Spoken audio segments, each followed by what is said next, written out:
Hi everyone, hope you are well. Thanks for tuning in. Um, this is not live tonight um, because, similar to last Friday, got a bit of family time going on tonight, and so you've got a recording.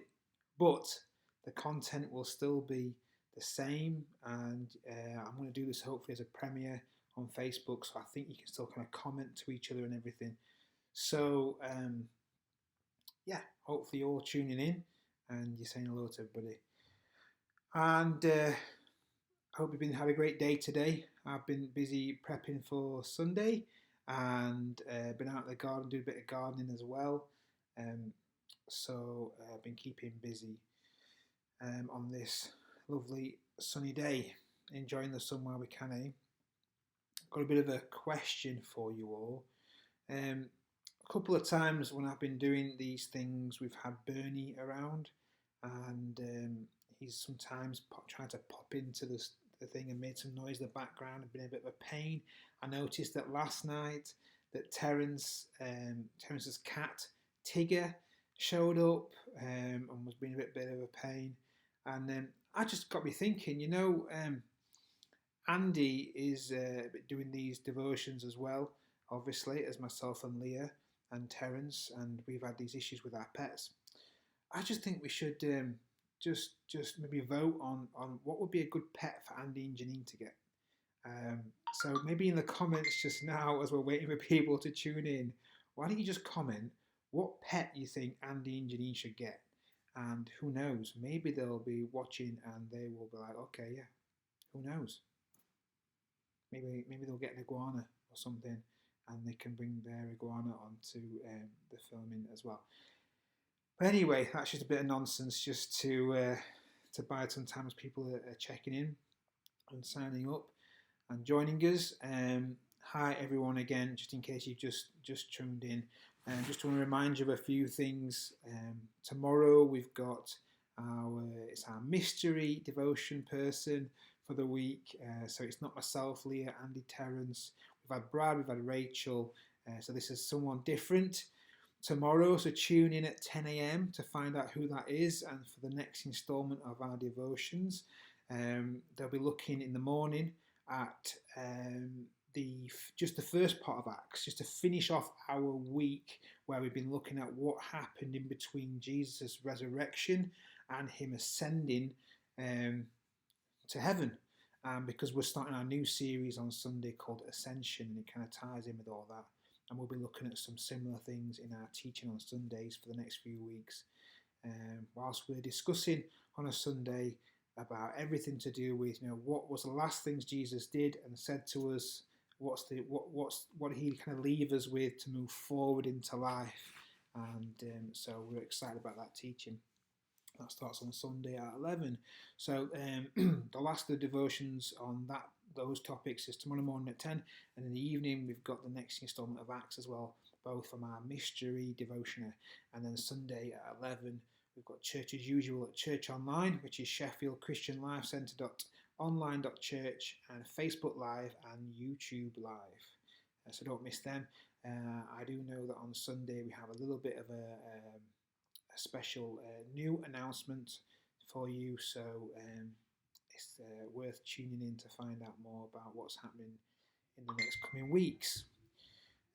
So anyway, we're going to get into it now. We're looking tonight at Acts 23, and so if you've been following this, you know where we're up to. Paul's been arrested and he's kind of standing trial before the Sanhedrin. It says Paul looked straight at the Sanhedrin. Not even a few words into it, and already I want to stop, because that just says a lot about Paul. And I just wish I had the conviction of Paul. He's looking. I mean, Paul went through some stuff, and some stuff that we ourselves might never have to face.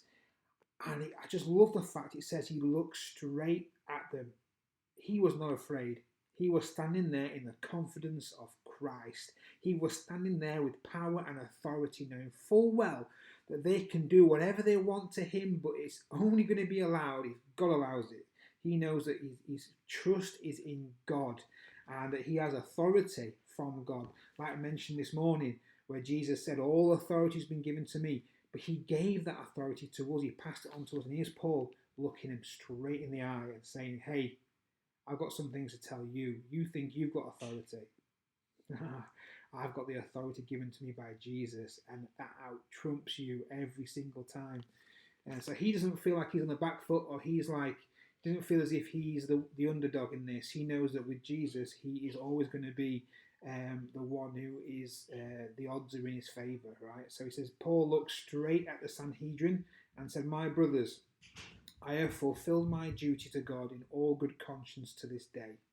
And that's all we can ever ask for, right? If we can live an entire life knowing that our conscience is clean, because not because we haven't faced difficult things or had to do things we didn't want to do, or because we had to face things we didn't want to face, but because we acted true to our conscience and we followed our gut and we lived by the Spirit and we did what God told us to do. And at the end of it, we can hold our head up high and say, I have a good conscience in everything that I've done. So at this, the high priest Ananias ordered those standing near Paul to strike him on the mouth. Then Paul said to him, God will strike you, I love Paul, you whitewashed wall. In other words, he's saying, you just surface deep, you just, you whitewashed yourself to look like as if you're pure. Actually, we know what's behind the surface. You're just like everything else, grimy and dirty and just like your basic wall. But it's just, man, the guy has got some guts. You sit there to judge me according to the law, but you yourself violate the law by commanding that I be struck. Those who were standing near Paul said, you dare to insult God's high priest? And then Paul had to backtrack a little bit. He said, brothers, I did not realize that he was the high priest. Now he said that not because he was concerned or scared that it was the high priest, but for this reason. He says, for it is written, do not speak evil about the ruler of your people. So it's not because of the guy he's speaking to. He still has beef with the guy he's speaking to, and he still thinks the guy he's speaking to is in the wrong. But he's just saying, you know what, I didn't realize, because actually God has told me in his word that I'm not supposed to speak badly of those in charge. And that's a hard thing, especially in this day and age, in this culture where different people have very strong political opinions. And the truth is that the way that the Bible tells us we're supposed to act is that when someone is in power, whether you agree with them or not on everything, it's our job to support them. Doesn't mean that you can't petition and you can't say, hey, we think that's not right when it comes down to moral issues. But it does mean that you can't just go around slandering and pulling down leadership, whether it's government or church leadership, because actually, ultimately, God knows that even people with a bad plan, even leaders with a bad plan, if they've got the support of the people, a bad plan executed well is often better than a good plan executed badly. And also we have to recognise that we have to be humble and we don't know everything ourselves. We don't know the pressures that our leaders are under. We don't know the difficulties that maybe they're facing that we don't know about. Maybe their decisions are flavoured or tempered in a way that it's actually maybe they're protecting people and you don't know that. And so we don't know what's going off, or we don't know. And I'm speaking now as a leader. I know that sometimes I have to make decisions and I can't even explain fully why, because if I explain why, then actually I'm throwing somebody under the bus. So sometimes I have to kind of make a decision that I can't explain fully because I'm trying to protect people. And so sometimes we don't know the full information there. And it's not that things are being hidden or done like in a way that's secretive. It's just that actually we're trying to help people as best we possibly can. And so it's our job as Christians to support our leadership, even the political leadership. Even if you didn't vote for them, got to support them. That's enough of that. I've waffled on enough about that. Let's just carry on with what I'm saying. So says Paul. Then Paul, knowing that some of them were Sadducees, what a terrible name, Sadducees. Just sounds depressing. It says, and others were Pharisees, called out in the Sanhedrin, my brothers, I am a Pharisee, the son of a Pharisee, and I stand on trial because my hope is do my hope in the resurrection of the dead. Paul's being quite clever here, because he knew that would cause a problem between the two sides, and they'd take their focus off him and they put the focus on each other and just start arguing. Maybe he could kind of like get some people to defend him, and gets people on side by saying that. So when he said this, a dispute broke out between the Pharisees and the Sadducees, and the assembly was divided. The Sadducees said there is no resurrection, and that there are neither angels nor spirits, but the Pharisees acknowledged them all. There was a great uproar, and some of the teachers of the law, who were Pharisees, stood up and argued vigorously. We find nothing wrong with this man, they said. What if a spirit or an angel has spoken to him? The dispute became so violent that the commander was afraid Paul would be torn to pieces by them. He ordered the troops to go down and take him away from them by force and bring him into the barracks. I just want to stop there for a minute and just reiterate something I said this morning. These are religious people. They're people that care less about people and care less about doing the right thing and care more about defending their point of view and more about trying to enforce their way of things and their thinking of other people. Now, we as Christians, we read the Bible and we believe that God is the way, the truth, and the life. We believe we have the right